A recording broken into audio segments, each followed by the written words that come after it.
औज़ुबिल्लाहिमिनश्शैतानिर्रजीम बिस्मिल्लाहिर्रहमानिर्रहीम। शुरू करता हूँ अल्लाह पाक के बाबरकत नाम के साथ जो दिलों के हाल बेहतर जानता है। मेरी तरफ से देखती आँखों सुनते कानों सबको अस्सलाम वालेकुम व रहमतुल्लाहि व बरकातहू। जी, आज बड़ी अहम मौजू पे बात होगी। टोटल रिज़ल्ट वसूल हो गए हैं। इसमें देर किस वजह से हुई है इस पे बात होगी, और किस पार्टी की क्या पोजीशन है इस पे बात होगी, और सूबों में कौन कौन सी पार्टी हुकूमत बनाएगी इस पे बात होगी, और फर्जंद रावलपिंडी जो अपने आप को रावलपिंडी का फर्जंद बोलता था उसको कैसी अल्लाह ताला ने उसके गुरूर की सज़ा दी है, उसको कितनी वोट मिली हैं, कौन सी पोजीशन आई है उस पे बात होगी। बड़े बड़े बुर्ज उल्टे हैं उन पे बात होगी, और जिन जिन लोगों ने नवाज शरीफ को छोड़ा है उसके बाद वो किस इबरतनाक अंजाम को पहुंचे हैं इस पे बात होगी। तो आज इंशाल्लाह खुल के बातें होंगी और कोशिश होगी कि कम से कम वक्त में सारी तफसीलात आप तक पहुंचाऊं। तो सबसे पहले तारुफ हो जाए। जी, मेरा नाम चौधरी हाजी मोहम्मद सलीम है, मेरा ताल्लुक रावलपिंडी से है, और अल्हम्दुलिल्लाह मैं पाकिस्तान का सबसे सीनियर यूट्यूबर हूँ। मेरी उम्र 75 साल 1 जनवरी को पूरी हो चुकी है। 76वां साल शुरू हो गया हुआ है, और अल्हम्दुलिल्लाह अल्लाह का लाख लाख शुक्र है कि पाकिस्तान का सबसे सीनियर सहाफ़ी होने का एजाज़ भी मेरे पास ही है। मैंने अपनी सहाफ़त का आगाज़ 1975 में नवाए वक्त अखबार से किया था। आरिफ निज़ामी साहब की ज़ेर निगरानी इतवार का अदारिया लिखा करता था मैं, और वो बाज़ोक लोग थे, बड़े शौक से लोग पढ़ते थे। और ख़त उस वक्त ख़त ही होते थे, ख़त के ज़रिए पोस्ट बॉक्स नंबर पे ख़त आते थे, नवाए वक्त के पोस्ट बॉक्स नंबर पे, और उसमें फिर लोग मोहब्बत का इज़हार करते थे, खुशी का इज़हार करते थे, और हमारा किलो खून बढ़ जाता था। उसके बाद फिर आया जनाब इलेक्ट्रॉनिक मीडिया का दौर। उसमें यही होता था ना कि वो मुझे चैनल पे बुलाते और एक पर्चा थमा देते कि हाजी साहब ये पढ़ना है, इसके अलावा एक लफ्ज़ भी आगे पीछे नहीं करना है। तो मैं जब उसको पढ़ता देखता तो उसमें 99% झूठ होता था। तो मैं फिर माजरत करके आ जाता था। बाद में फिर उन्होंने मुझे बुलाना ही छोड़ दिया। फिर अल्लाह पाक ने ऐसी करम नवाजी की कि अल्लाह ने मुझे अपना चैनल दे दिया। ये मेरा चैनल नहीं है, ये आप सब का चैनल है, ये हम सब का चैनल है। हम सब एक फैमिली हैं। हम सब ने मिलके इस मुल्क की हिफाजत करनी है, इस मुल्क को लेके आगे चलना है, दीन को लेके, सबसे पहले दीन को लेके आगे चलना है। क्योंकि आप कोई नबी या पैगंबर नहीं आएगा, ये आपने, मैंने, हमारे बच्चों ने, हम सब ने मिलकर चलाना है। उसके बाद फिर सी पैक हमारे आने वाले नस्लों, हमारे आने वाले बच्चों का मुस्तकबल है। सी पैक को कंप्लीट करवाना है। तो मेरी आप सबसे सिर्फ एक ही अपील है। देखें, मैं एक बुजुर्ग आदमी हूँ, बीमार भी रहता हूँ, सर्दी गर्मी लगी रहती है, मेन बीमारी कोई नहीं है, अल्लाह का शुक्र है। बस ये नज़ला जुकाम बुखार ये लगा रहता है। तो अब आप आ जाए जनाब असल मौजू की तरफ के देखें, ये मेरा चैनल नहीं है, ये हम सब का चैनल है। कोशिश किया करें, नए आने वालों को मैं वेलकम करता हूँ। कल जिन जिन लोगों ने सब्सक्राइब किया है, काफ़ी तादाद है उनकी, मैं उनका तहे दिल से शुक्रगुजार हूँ, और दिल से दुआ करता हूँ कि अल्लाह नबी पाक सल्लल्लाहु अलैहि वसल्लम के सदके उनकी दुनिया और आखिरत दोनों बेहतर कर दे, और उनके घरेलू परेशानियों को, माली परेशानियों को दूर फरमाए। और जिन्होंने नहीं किया उनके लिए भी मेरी यही दुआ है कि अल्लाह उनकी भी दुनिया और आखिरत बेहतर कर दे, और उनको भी घरेलू और माली परेशानियों को दूर फरमाए। उनको हमेशा अपने माँ बाप का वफादार रखे, घर में बुजुर्गों की इज्जत करने की तौफीक अता फरमाए। तो अब आप देखें, ये मेरा चैनल नहीं है, ये हम सब का चैनल है, ये आप सब का चैनल है। मेरी वीडियोस को पूरा देखा करें, स्किप ना किया करें, और उसके बाद कोशिश किया करें कि वीडियोस को ग्रुपों में शेयर कर दिया करें, और आखिर में जो दुआ होती है ना उसमें लाजमी शिरकत किया करें।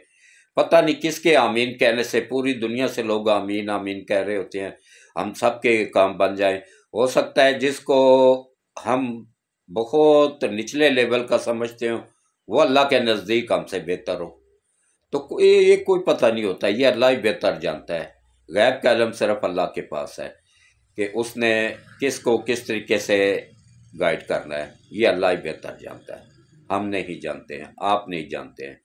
तो इसलिए कोशिश किया करें, उस दुआ में शिरकत किया करें, जो भी नेक इरादा हो, नेक ख्वाहिश हो, उसको दिल में रखें और बुलंद आवाज से आमीन आमीन बोला करें, हाथ खड़े करके आखिर में। तो अब आप आ जाएं जनाब असल पोजीशन की तरफ। तमाम कौमी असम्बली के रिजल्ट आ गए हैं और अल्हम्दुलिल्लाह पाकिस्तान मुस्लिम लीग नवाज एक बड़ी पार्टी बन के उभरी है। हालांकि उन्होंने अपना सियासी कैरियर दांव पे लगा दिया था। उन्होंने 75 सीटें हासिल की हैं, 12 उनके नाराज अरकान हैं, वो मिला लें तो 87 बन जाती हैं। उसके बाद फिर जो 28 मुंतखब हुए हैं आज़ाद उम्मीदवार, पीटीआई के आज़ाद उम्मीदवारों को हराने के बाद, ये तो सबको अपने खाते में झूठ बोल। अच्छा, ये पार्टी को झूठों की पार्टी है, जैसा लीडर झूठा ऐसे ही आगे वो झूठे। वो जो अब मौजूदा चेयरमैन बना हुआ है वो वकील फराडिया, वो क्या कह रहा है, 166 सीटें हमने जीती हैं।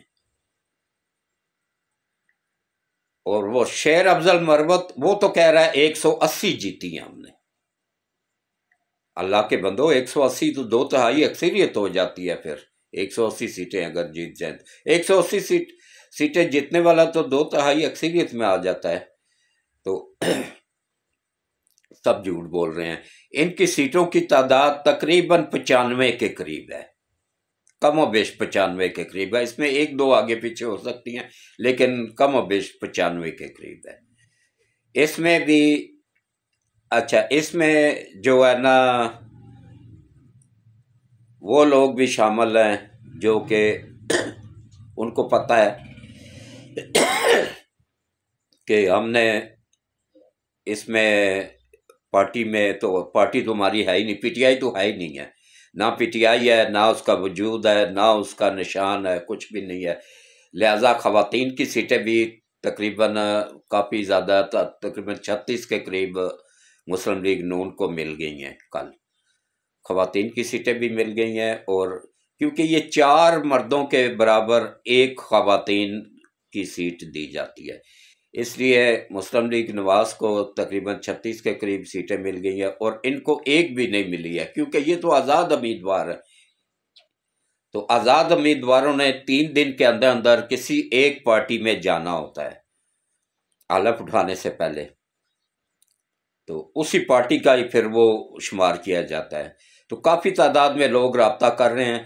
हाँ, कल एमक्यूएम के लोगों की भी मुलाकात हुई है नवाज शरीफ के साथ, शहबाज शरीफ के साथ। तो पहले जब शहबाज शरीफ ने उनको कॉल की थी तो उन्होंने कहा कि वो आकड़ गए, आगे से 17 सीटें उनके पास है टोटल, लेकिन ये हमेशा से ब्लैकमेल करते आ रहे हैं दूसरे लोगों को। उन्होंने कहा जी आपकी ज़रूरत है हुकूमत बनाना, लिहाजा आप आए हमारे पास। अब हुकूमत तो उनके बगैर भी बन सकती थी, क्योंकि उस वक्त उधर जरदारी साहब भी ऑलरेडी तैयार बैठे हुए, लेकिन जरदारी साहब की क्या जिद है कि नहीं जी बिलावल को वज़ीर आज़म बनाओ। आप इतने अरसे से वज़ीर आज़म लगातार बनते आ रहे, 54 सीटें हैं उनकी, 54 54 सीटें लेके वो वज़ीर आज़म का ख्वाब देख रहे हैं, बाप बेटा दोनों। पैसा पानी की तरह बहाया, वोट 5000 फी वोट के हिसाब से खरीदे हैं। और सिंध में जिस तरह जुर्लू फेरा है ना इन्होंने, वो सबको पता है कि सिंध में इतनी बड़ी तादाद में सीटें इनको किस तरह मिली है, वो सबको पता है। तो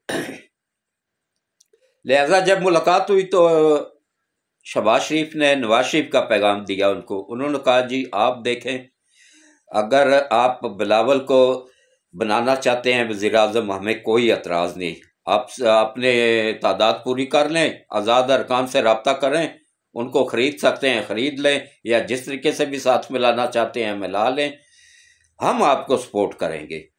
जब एतमाद का वोट लेने का वक्त आएगा तो हम आपको वोट देंगे, और उसके बाद हम अपोजिशन में बैठ जाएंगे, हुकूमत में नहीं बैठेंगे। तो जरदारी ने और बिलावल ने पूरा एड़ी चोटी का जोर लगाया, ना एक भी उम्मीदवार आज़ाद जीतने वाला इनके पास नहीं गया। मायूस होके ना तो फिर दुम बुलाते हुए वापस गए नवाज शरीफ के पास। इनकी इज्जत से इज्जत कोई नहीं है। उस बंदे की इज्जत नहीं होती है कि जो मुफाद परस्त हो। ये मुफाद परस्त टोला है। सिंध में इन्होंने 35-36 साल से हुकूमत कर रहे हैं, वहां पे कौन सा तीर मारा है? कराची के हालात सबके सामने है। मैं अभी पिछले हफ्ते होके आया था, ना सॉरी पिछले महीने, कि कराची वही टूटे हुए रोड, कोई फ्लाई ओवर नहीं, बेहंगम ट्रैफिक जाम, बुरा हाल हुआ है। वहां पे तो कुछ करके दिखा नहीं सके हैं। तो हाँ, बलोचिस्तान में इनकी 11 सीटें हैं और मौलाना फजलुर रहमान की भी 11 सीटें हैं। और इसके बाद फिर आप आ जाएं जनाब के उसकी मुस्लिम लीग नून की 10 सीटें हैं। वहां पे भी इंशाल्लाह मुस्लिम लीग नून मौलाना के साथ मिलकर हुकूमत बनाएगी। तो अब बिलावल साहब क्या फरमा रहे हैं? वो कह रहे हैं जी हमारे बगैर ना तो वफाक में हुकूमत बन सकती है और ना ही सूबों में बन सकती है, पंजाब में भी हमारी मर्जी के बगैर, हमारे तावन के बगैर नहीं बन। भाई तुम लोगों के तो 10 वोट हैं सारे पंजाब में, 10 सीटें हैं। तो मुस्लिम लीग नून के पास 137 हैं। इसी तरह आज़ाद उम्मीदवार भी तकरीबन इतने ही बनते हैं, 136 के करीब हैं वो भी। उसमें वो पीटीआई के जो है ना वो 93 है ना, सॉरी पीटीआई के पता नहीं अब कितने बनते हैं, लेकिन पीटीआई के 90 के करीब हैं तकरीबन। तो उसके बाद वो जो अपने बलबूते पे आज़ाद उम्मीदवार जीते हैं वो तो ज़ाहिर नून लीग में ही आएंगे। जो नाराज़ अरकान है जो अपने तौर पे लड़के मुंतखब हुए हैं वो भी नून लीग में ही आएंगे। इसलिए पंजाब में तो कन्फर्म है कि नून लीग हुकूमत बना रही है। सूबे में भी इंशाल्लाह नून लीग ही बना रही है, क्योंकि कल भी तकरीबन 12 के करीब आज़ाद उम्मीदवार शामिल हुए हैं मुस्लिम लीग नून में, और तकरीबन 30 के करीब ऐसे हैं जो कि पीटीआई के टिकट पे जीते हैं लेकिन वो आज़ाद हैं, पीटीआई की हिमायत से जीते हैं लेकिन वो आज़ाद हैं। वो किसी भी पार्टी को में जा सकते हैं, उन पर कोई कदगन नहीं है, कोई पाबंदी नहीं है। लिहाजा वो तकरीबन 36 के करीब वो है, वो भी तैयार बैठे हुए हैं। वो सिग्नल का इंतज़ार कर रहे हैं, जैसे ही नवाज शरीफ या शहबाज शरीफ की तरफ से सिग्नल मिलेगा तो वो मुलाकात के लिए जाती उम्रा पहुंच जाएंगे।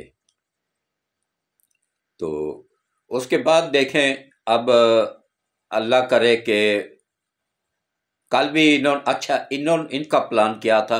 अच्छा, ये आम जंग नहीं है, ये आलमी ताकतों की जंग है। यूथियों को समझ नहीं आ रही है कि इसके पीछे अमेरिका, इसराइल ये बैठे हुए हैं, वो फंडिंग कर रहे हैं, पैसा दे रहे हैं धड़ाधड़। इलेक्शन में $1 अरब लगाया उन्होंने, लेकिन फिर भी उनको कामयाबी नहीं मिली है, क्योंकि अल्लाह पाक इस मुल्क की हिफाजत कर रहा है। और जिस चीज़ की अल्लाह हिफाजत कर रहा हो तो उसको कोई बंदा नुकसान नहीं पहुंचा सकता है। और इंशाल्लाह ये आलमी ताकतें भी मिल के भी नुकसान नहीं पहुंचा सकेंगी। तो अब देखें कि पोजीशन वाजे हो गई है कि नून लीग वफाक में भी हुकूमत बना रही है, पंजाब में भी बना रही है, बलोचिस्तान में भी बना। अच्छा, मैं ये हैरान हूँ, यूथियों की अक्ल पे मातम करने को दिल करता है। इन जो पेशावर के लोग हैं जाहिल, 99% जाहिल लोग, बिल्कुल जो पढ़े लिखे लोग थे ना उन्होंने तो वोट दिया ही नहीं। जाहिल उजड़ किस्म के लोग जो थे ना, जो मफाद परस्त टोला था, जो बिकाऊ माल था, वो उन्होंने वोट दिए हैं पीटीआई को। और उन जाहिलों को इतनी अक्ल नहीं है, उसमें कुछ पढ़े लिखे जाहिल भी शामिल थे। ये जो रिटायर्ड फौजी अफसरान है, ये खाते अपने अदारे का है और अपने अदारे के खिलाफ ही भोगते हैं। ये आदल राजा जैसे लोग थे जिन्होंने इसको पीटीआई को सपोर्ट किया, इसको वोट दिए हैं। तो इन गद्दारों का कोई वो नहीं है। ये जो अपने अदारे का जिसका खाते हैं, जिस थाली में खाते हैं उसी में ही छेद करते हैं, तो बाकियों का तो छोड़ देना कि मुल्क के साथ ये क्या करेंगे। अब ये देखिएगा लड़ के मरेंगे। ये वकील कहेंगे नहीं जी हम में से कोई बनेगा सूबे का वजीर आला, वो दूसरे कहेंगे नहीं जी हम में से बनेगा कोई वज़ीर आला, और इनके पास कोई बंदा वज़ीर आला बनने के लिए भी नहीं है। सूबे की ये पोजीशन इन्होंने 10 सालों में कर दी हुई है कि वहाँ पे सरकारी मुलाजमों को सैलरियाँ देने के भी पैसे नहीं हैं। सूबा तकरीबन दिवालिया हो चुका हुआ है। तो ठीक है, वफाक से मैं अपील करूंगा कि इनको बस वही जो बाकी सूबों के कानून के मुताबिक मिलती है सपोर्ट वही दी जाए, उसके अलावा कोई स्पेशल वो ना दिया जाए, क्योंकि इन्होंने फिर लूटमार ही करनी है। और वो है भी इसी काबिल, वहां के अवाम इसी काबिल ही है कि उनके साथ ऐसा ही होना चाहिए। 1 रुपए का काम नहीं हुआ, ना कोई यूनिवर्सिटी नहीं बनी, ना कोई स्कूल बना, ना कोई अस्पताल बना, और 8 अरब का सूबा कर्जदार था, इस वक्त 996 अरब का कर्जदार है। और इसी तरह पंजाब में 5 सालों में कोई नया प्रोजेक्ट नहीं लगा, लूट के खा गया परवेज अलाई। अच्छा, परवेज अलाई भी हार गया है, उसकी बीवी भी हार गई है, दोनों को अल्लाह की मार पड़ी है, दोनों हार गए हैं। मोनस अलाई भी हार गया है।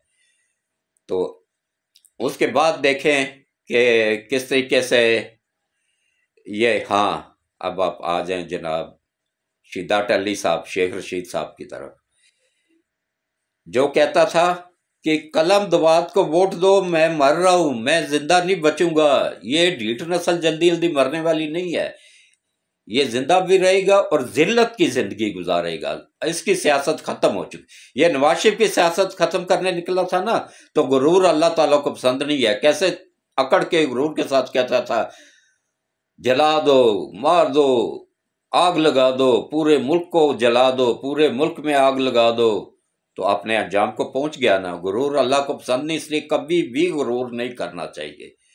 हर वक्त तौबा इस्तगफार करना चाहिए। पता नहीं कौन सा वक्त कबूलियत का हो तो अल्लाह ताला की पकड़ में आ जाए, इसलिए हर वक्त तौबा इस्तगफार करते रहना चाहिए।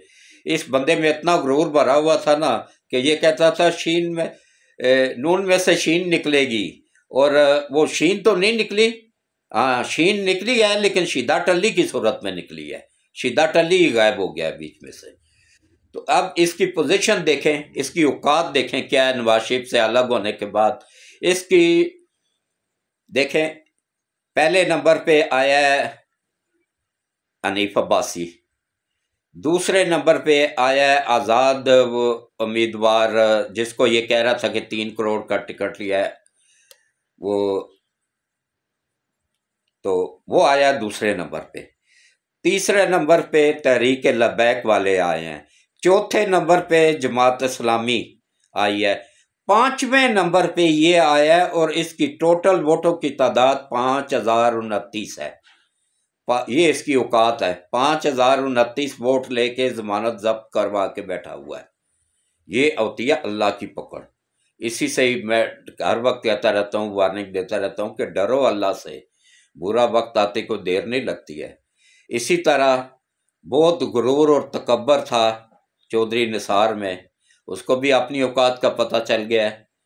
दोनों सीटें हार गया है, दोनों से इलेक्शन लड़ा, हार गया। और उसके अलावा नवाज शरीफ का ये गलत फैसला था चौधरी उसका मोहम्मद सरवर को टेक्सला से टिकट जारी करने का, वो भी हार गया है। और हारा किससे है? एक मुस्लिम लीग के अदना से कारकुन से। तो वो उसने जीत के ना, देखें ये होती है तरबियत। नवाज अगर इमरान नियाजी ने तरबियत की होती अपनी कारकुनों की, तो इस तरह की कारकुन होते उसके। जीता है आज़ाद तौर पे, अपने बलबूते पे, अपने खर्चे पे, और जीतने के बाद उसने क्या क्या कहा कि ये मेरे कायद नवाज शरीफ की सीट है, मैं उनकी खिदमत में ये सीट पेश करता हूँ। ये होते हैं असल कारकुन, जो ना बिकने वाले होते हैं ना झुकने वाले होते हैं। ऐसे लोगों को टिकट देना चाहिए, इनका गलत फैसला था। तो गुलाम सरवर को तो वैसे भी वोट नहीं मिलनी थी। इस मरदूद ने तो क्या नाम है, ये पीआईए को तबाह करवाया था, झूठ बोल के। ये भी आलमी ताकतों का ही एजेंट था ना, उनके ही कहने पे पीआईए को तबाह किया था इसने के तमाम पायलटों के लाइसेंस जाली हैं। बाद में तहकीक हुई, तमाम पूरी दुनिया ने पाबंदियां लगा दी। तकरीबन 3 महीने बाद, 6 महीने बाद उनको इजाज़त मिली आलमी रैंकिंग में फ्लाइट करने की। 6 महीनों में खरबों डॉलर का नुकसान पीआईए उठा चुका, और पीआईए बिल्कुल दिवालिया होने के करीब इस वक्त आया हुआ है। ये इसी की वजह से हुआ है, गुलाम सरवर की वजह से। गुलाम सरवर को टिकट देना सबसे बड़ा गलत फैसला था, बिल्कुल नहीं इसको देना चाहिए था। तो वो अपने अंजाम को पहुंच चुका है, उसकी सियासत भी ख़त्म हो चुकी है, चौधरी निसार की सियासत ख़त्म हो चुकी है, शेख रशीद की, राशिद शफीक की सियासत ख़त्म हो चुकी है। इनका दोबारा कोई चांस, इनका शुरू से इस सियासत को तो अपना तो इनका वोट बैंक क्या ही नहीं था। पहले ये नवाज शरीफ के वोट बैंक पे जीतता रहा है शेख रशीद और चौधरी निसार। उसके बाद फिर ये गेट नंबर 4 की पैदावार है शेख रशीद, तो गेट नंबर 4 की मदद से जीतता रहा है। इसकी अपनी कोई वोट वैल्यू नहीं थी, बस ये 5,000 के करीब इसकी वोट थी अपनी जाती। तो उसके बाद फिर ये क्या नाम है, इसी तरह हाँ, उनकी सियासत इंशाल्लाह कायम रहेगी और वो दोबारा असम्बली में पहुंचेंगे, और इंशाल्लाह इसी असम्बली में पहुंचेंगे। ये क्या नाम है, ख्वाजा साद रफीक, और इसी तरह जो दूसरे हैं ख्वाजा आसिफ है, और इसी तरह के जो है ना, ये इंशाल्लाह आएंगे असम्बली में।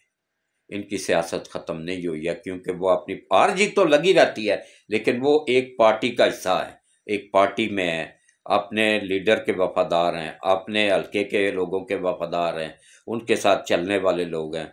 और मैं तो कहता हूँ वो बदबख्त हैं जिन्होंने के साद रफीक को हरवाया है और उस गंजे टकले को जितवाया है जिसकी कोई औकात ही नहीं है। वो चंद ट्रकों पे बिकने वाला वकील है, उसको इन्होंने जितवाया है। तो ये देखें, इसने रेलवे को कितनी तरक्की दी, जदीद ट्रेनें मंगवाई, और उसके बाद पीटीआई ने आके उन ट्रेनों को भी तबाह किया, रेलवे को भी तबाह किया। कोई अदारा मतलब इनके 4 साल दौर में बचा नहीं था जो तबाही की तरफ ना गया हो। तो फिर इन मरदूदों ने, अच्छा इनको पता है कि हमारा बाप इमरान न्याजी 4 साल के लिए 5 साल के लिए नायल हो चुका है और 31 साल सजा भुगत रहा है, किस में, करप्शन में। और ये पाकिस्तान की तारीख में पहले मियाँ बीवी हैं जो कि चोरी के इल्ज़ाम में, करप्शन के इल्ज़ाम में जेल में सजा काट रहे हैं। ये पाकिस्तान की तारीख है, वरना इससे पहले कोई वजीर आजम जो है ना अपनी वाइफ समेत चोरी के इल्ज़ाम में गिरफ्तार नहीं हुआ था। ये एक नई तारीख रकम हुई है। तो यूथ ये कहते हैं नहीं जी ये झूठे केस हैं।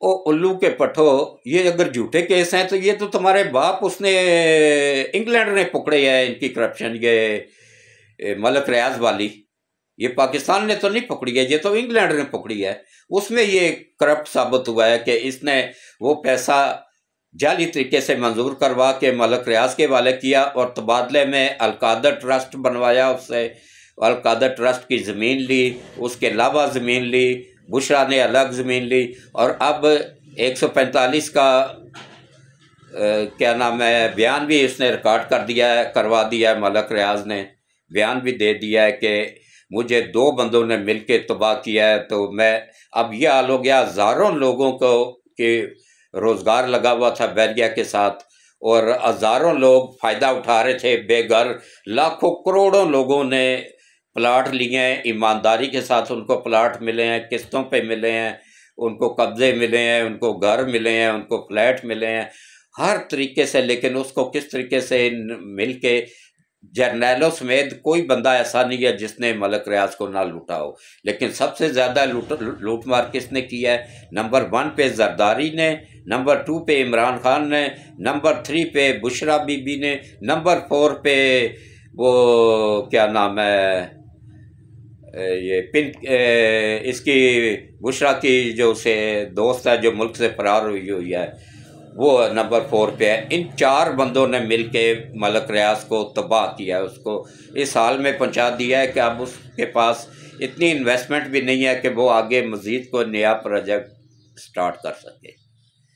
तो ऐसे आदमी को वैसे मेरा ख्याल है ज़ाया नहीं करना चाहिए, उसको एक मौका दें। देखे गलतियां इंसानों से ही होती हैं, कोई भी फरिश्ता नहीं है, हर बंदे से गलती हो जाती है। उसको एक मौका मिलना चाहिए। जजों को भी इतना सख्त नहीं होना चाहिए। जजों ने तो सबसे ज़्यादा लूटा हुआ, उसको जज भी शामिल है पूरे तरीके से। हाँ, अब आके ना तो चंद एक दो तीन तीन करप्ट जज रह गए हैं सुप्रीम कोर्ट में।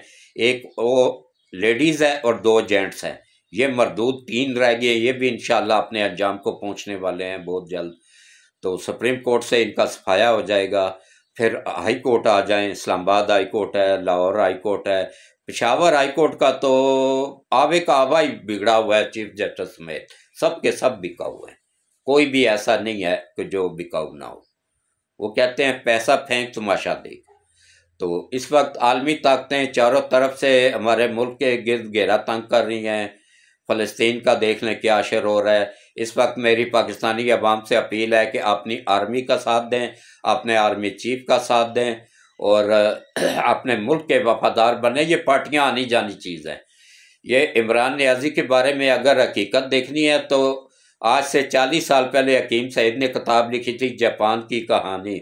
उसका सफ़ा नंबर 13, 14, 15 पढ़ लें, इमरान नियाज़ी की पूरी हकीकत समझ आ जाएगी। किस तरह यहूदियों ने उसको 40 साल पहले, अभी ये यूनिवर्सिटी में पढ़ रहा था उस वक्त वो किताब लिखी गई थी। तो 25 साल पहले डॉक्टर इसरार ने भी कह दिया था। वो तो एक चोटी के आलम थे और हकीम सईद अल्लाह के वली अल्लाह थे, वो अल्लाह के वली थे। मैं इस चीज़ की गवाही देता हूँ, वो अल्लाह के सच्चे खरे वली थे। उन्होंने गवर्नरशिप छोड़ दी थी, वो खिदमत खल्क करते थे। तो आज भी देख लें, उनका तो कुछ भी नहीं उनके पास रहा है। उन्होंने सब कुछ अपना गवर्नमेंट ऑफ पाकिस्तान के नाम वक़्फ़ कर दिया हुआ है, उनकी औलाद ही नहीं थी। तो देखें, रूह अफ़ज़ा आप परचेज करें, उसके ऊपर लिखा होगा हमदर्द दवाखाना वक़्फ़ गवर्नमेंट ऑफ पाकिस्तान। हमदर्द की कोई भी प्रोडक्ट आप खरीदें उस पर लिखा होगा Hamdard Dawakhana Waqf government of Pakistan. Hamdard university, Hamdard foundation, Hamdard school, Hamdard कारखाने जितने भी पूरी दुनिया में फैले हुए हैं, रूह अफ़ज़ा की सेल खरबों में है। ये सब गवर्नमेंट ऑफ पाकिस्तान को उन्होंने डोनेट कर दिया था। तो उनको क्या ज़रूरत थी झूठ बोलने की इमरान नियाज़ी के ख़िलाफ़ कि ये यहूदियों का एजेंट है। अभी ये इतवार वाले दिन का प्रोजेक्ट था, ये जमाइमा का और उसके बाप गोल्ड स्मिथ का, खरबों डॉलर उन्होंने लगाए थे कि एक नया 9 मई स्टार्ट किया जाए। इसमें बंदे उन्होंने युद्ध के मरवाने थे और लाशें चाहिए थी उन पे, जिसमें उन्होंने आलमी मीडिया में शोर मचाना था और प्रेशर डालना था आर्मी पे। लेकिन अल्लाह ने करम किया। मैंने क्या कहा था? मैंने कहा था अल्लाह का शेर अली अल्लाह का शेर है और ये अली का शेर है। फातिमा की औलाद है, सच्चा खरा सुच्चा सैयद है और इसके साथ अल्लाह की मदद हासिल है और इंशाअल्लाह इसी ने ही मुल्क को आगे तरक्की की जानब लेके जाना है। इंशाअल्लाह सी पैक भी कंप्लीट होगा और उसके बाद फिर मुल्क भी तरक्की करेगा, महंगाई भी कंट्रोल होगी और बिजली गैस के बिल भी कंट्रोल हो जाएंगे और इंशाअल्लाह IMF से भी हम निकल आएंगे बाहर, क्योंकि चाइना ने और रूस ने फुल यकीनदानी नवाज शरीफ को करवाई है कि हम सपोर्ट करेंगे, आपकी IMF के पास जाने की ज़रूरत ही नहीं है। इंशाअल्लाह हमें IMF के पास जाने की ज़रूरत नहीं रहेगी। तो अब IMF हमारा bank, state bank Imran Niazi ने, पौडरी ने उनको दिया हुआ है IMF को। हमारा स्टेट बैंक भी गवर्नमेंट ऑफ पाकिस्तान के पास नहीं है, IMF के पास है।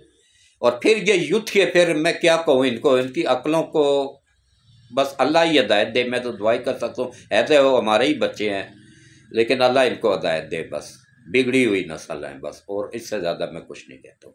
दुख होता है ना कि भाई पढ़े लिखे सुलझे हुए लोग हैं जाहिल। अनपढ़ जाहिल को समझा सकते हैं, पढ़े लिखे जाहिल को आप नहीं समझा सकते हैं। और ये एक फितना है, नहीं है ये सियासी पार्टी, ये एक फितना है। फितना है, कादियानियत है। ये एक कादियानियों का फितना है, कादियानियों की पार्टी है। इसमें 99% कादियानी है और इसके अलावा जो है ना, ये हमेशा मुल्क दुश्मन पार्टी है। इसका पाकिस्तान के साथ या पाकिस्तान के इदारों के साथ कोई ताल्लुक वास्ता नहीं है। ना ये पाकिस्तान के वफादार हैं, ना ही पाकिस्तान के इदारों के वफादार हैं।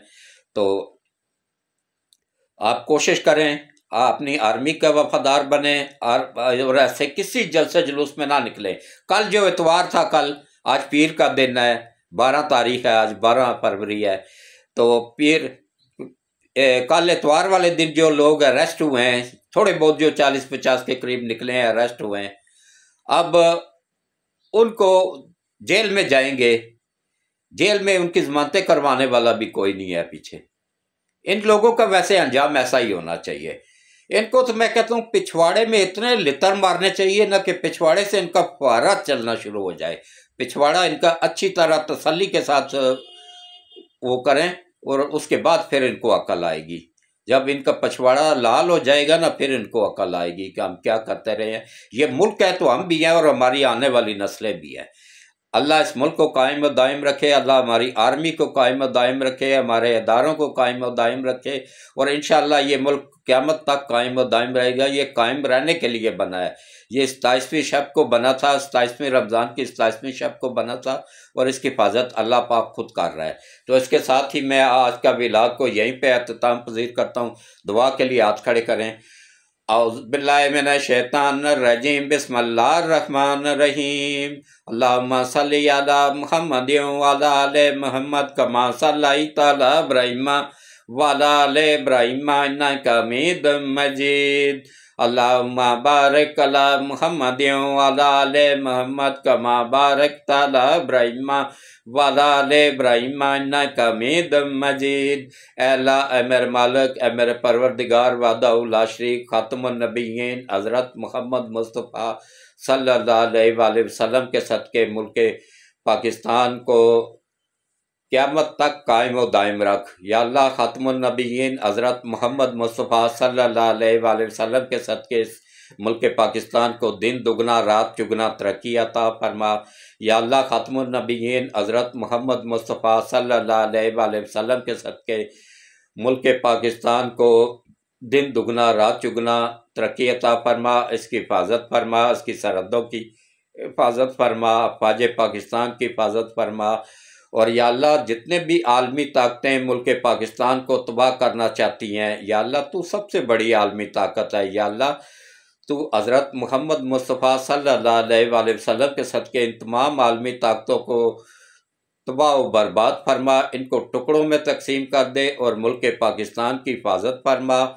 और या अल्लाह, जो लोग भी करप्ट, जितने भी करप्ट जज हैं, करप्ट वकील हैं, करप्ट ब्यूरोक्रेट्स हैं, करप्ट सियासतदान हैं, या अल्लाह इन सबको हिदायत नसीब फरमा। अगर हिदायत के काबिल नहीं है तो इनको दुनिया में भी निशान इबरत बना दे और आखिरत में भी निशान इबरत बना दे, चाहे जिस भी पार्टी से हो। हमें मुल्क अजीज़ है, पार्टियाँ अजीज़ नहीं हैं।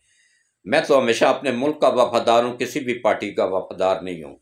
तो या अल्लाह, इनको हिदायत नसीब फरमा। अगर हिदायत के काबिल नहीं है तो इनको इनकी नस्लों समेत तबाह व बर्बाद फरमा। और या अल्लाह, इनको दुनिया में भी निशान इबरत बना दे और आखिरत में भी निशान इबरत बना दे। और या अल्लाह, हमारे कमांडर इन चीफ हाफ़िज़ सैयद आसम मुनीर साहब को, उनकी फैमिली को लंबी ईमान वाली सेहत वाली ज़िंदगी अता फरमा। उनको, उनके वफादार साथियों को, उनकी फैमिली को अपनी हिफ्ज़ मान में रख। और या अल्लाह, ISI के सरबराह नदीम अंजम साहब को और उनकी फैमिली को, और ISI में जितने भी अफसरान हैं, जवान हैं, उन सब की फैमिलियों को या अल्लाह लंबी ईमान वाली सेहत वाली ज़िंदगियाँ अता फरमा। इनको दुश्मनों की नज़रों से ओझल कर दे और दुश्मनों को इनके सामने आयां कर दे। और इसी तरह या अल्लाह, FIA के इंचार्ज को और उनकी फैमिली को लंबी ईमान वाली सेहत वाली ज़िंदगी अता फरमा। FIA में जितने भी अफसरान हैं, जवान हैं, या अल्लाह उन सबको, उनकी फैमिलियों को लंबी ईमान वाली सेहत वाली ज़िंदगियाँ अता फरमा। एंटी करप्शन, एंटी नार्कोटिक्स और FB के जितने भी जवान हैं, अफसरान हैं, उन सबको भी लंबी ईमान वाली सेहत वाली ज़िंदगियाँ अता फरमा। और या अल्लाह, बलोचिस्तान में हमारी जो एजेंसियाँ काम कर रही हैं, या अल्लाह उनकी गैब से मदद फरमा। और हज़रत मोहम्मद मुस्तफ़ा सल्लल्लाहु अलैहि वसल्लम के सदके उनकी उन तमाम एजेंसियों की गैब से, पाकिस्तानी एजेंसियों की गैब से मदद फरमा। और या अल्लाह, उनको दुश्मनों के नेटवर्क को तोड़ने में उनकी गैब से मदद फरमा, आसानी पैदा फरमा। और या अल्लाह वहाँ पे जितने भी दुश्मनों के एजेंट बैठे हुए हैं या दुश्मनों के जासूस बैठे हुए हैं, या अल्लाह उन सबको तबाह व बर्बाद फरमा और बलूचिस्तान को फिर से तरक्की की तरफ माइल कर दे। और या अल्लाह सी पैक को कंप्लीट करने में हम सब की गैब से मदद फरमा, आसानी पैदा फरमा। और या अल्लाह जितने भी बीमार हैं, घरों में हैं, अस्पतालों में हैं, या अल्लाह उन सबको शफाए मेरे समेत शफाए कामला आजला अता फरमा। और या अल्लाह उन सब की तमाम परेशानियों को दूर फरमा, मुश्किलात को आसान फरमा। और या अल्लाह हम सब के में से जो भी बीमार हैं, घरों में, अस्पतालों में, उन सबको लंबी ईमान वाली सेहत वाली ज़िंदगी अता फरमा। और या अल्लाह जितनी भी बच्चियाँ उन्होंने दुआ के लिए कहा है, बे औलाद हैं, या अल्लाह मेरी दुआ उनके हक़ में कबूल फरमा। और हज़रत मोहम्मद मुस्तफ़ा सल्लल्लाहु अलैहि वसल्लम के सदक़े या बारी ताला उनको अच्छी नेक और फरमा बरदार औलाद अता फरमा। जिनकी औलाद नाफरमान है, हज़रत मोहम्मद मुस्तफ़ा सल्लल्लाहु अलैहि वसल्लम के सदक़े उनके तुम औलाद को, नाफरमान औलाद को अपने माँ बाप का फरमा बरदार बनाने में गैब से मदद फरमा, आसानी पैदा फरमा। और या अल्लाह हम सब की दुनिया और आखिरत दोनों बेहतर कर दे। हम सब से राज़ी हो जा, हम सब की ख़ताओं को, गलतियों को, जुर्मों को माफ़ फरमा।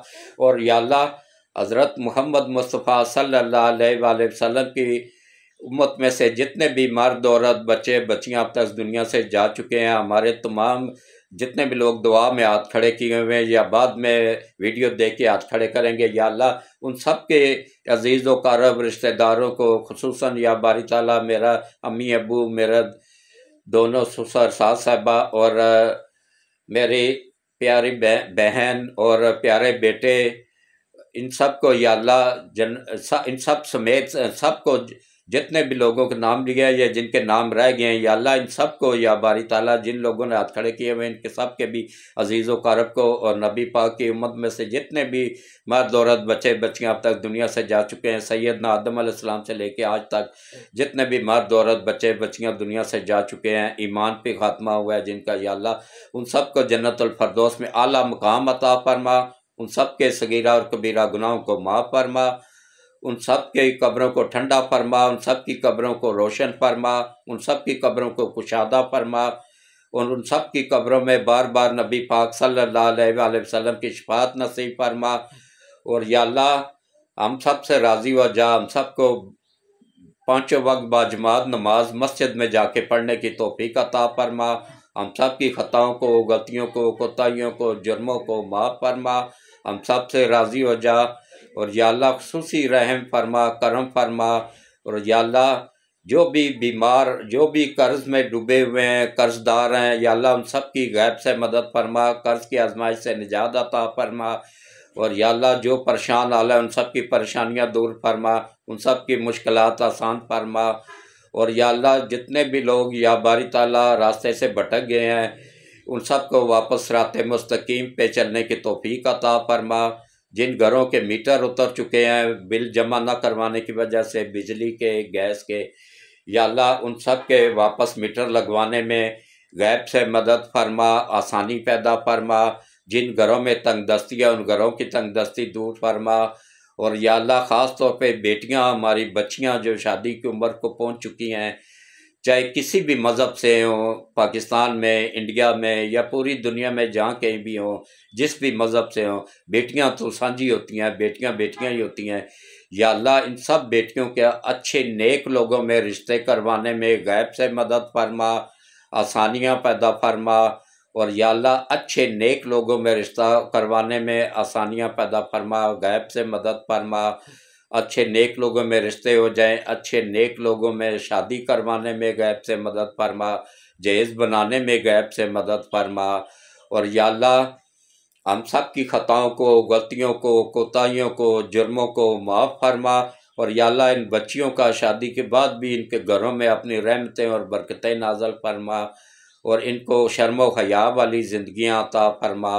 और या अल्लाह जितनी भी हमारी बच्चियाँ भटक गई हैं रास्ते से, दीन इस्लाम से दूर हो गए हैं, मर्द, औरतें, बच्चे, बच्चियाँ, या अल्लाह उन सब की ख़ताओं को माफ़ फरमा, उन सब से राज़ी हो जा और उन सब को दोबारा सिराते मुस्तकीम पे चलने में गैब से मदद फरमा, आसानी पैदा फरमा। और हम सब की ख़ताओं को, गलतियों को, कोताहियों को, जुर्मों को माफ़ फरमा और हम सब के लिए आसानियाँ पैदा फरमा। हम सब के घरेलू और माली परेशानियों को दूर फरमा और हम सब के घरों में अपनी रहमतें और बरकतें नाज़िल फरमा। और या अल्लाह हम सब की दुनिया और आखिरत दोनों बेहतर कर दे और हम सब को रोज़े क़यामत हज़रत मोहम्मद मुस्तफ़ा सल्लल्लाहु अलैहि वसल्लम की शफ़ाअत नसीब फरमा। आमीन सुम्मा आमीन। अल्लाह हाफिज़।